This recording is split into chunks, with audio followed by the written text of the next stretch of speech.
Donc pour entrer dans le vif du sujet, pouvez-vous nous dire ce qu'on appelle simplement une délégation?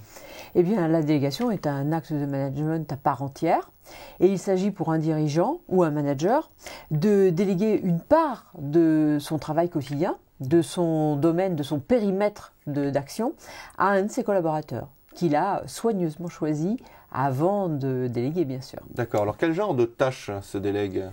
Alors, tout peut se déléguer quelque part, sauf ce qui est du domaine peut-être juridique de l'entreprise, donc à savoir la responsabilité du dirigeant, comme par exemple ce qui est du domaine de la sanction, ce qui est du domaine financier de l'entreprise, c'est-à-dire les grands enjeux de l'entreprise, cela peut-être ne va pas se déléguer. Mais tout ce qui est du quotidien peut se déléguer.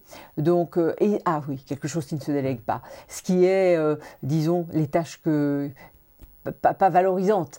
Tout ce que le dirigeant n'aime pas, parce que ça, les collaborateurs le savent, que c'est des choses qu'ils n'aiment pas. Alors, quelque part, c'est pas valorisant. Les collaborateurs ne vont pas aimer qu'on se décharge sur eux de tâches non valorisantes. D'accord, il faut que ce soit quand même du domaine de la responsabilité. Voilà, il faut que ce soit quelque chose qui valorise le collaborateur. Sinon, il ne va pas aimer qu'on se décharge sur lui. Quelle que soit la taille de l'entreprise, finalement, on a quelque chose à déléguer? Ah, mais bien sûr, je pense qu'on a toujours quelque chose à déléguer qui peut valoriser le collaborateur et le rendre fier d'avoir reçu cette délégation. Et ça, c'est intéressant pour lui. Donc vous parlez également de valorisation, hein, mais que faut-il faire pour que ça marche?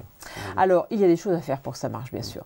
Pour que ça marche, il faut d'abord que le collaborateur soit d'accord, fier, motivé pour recevoir cette charge comme une marque de confiance qu'on lui fait.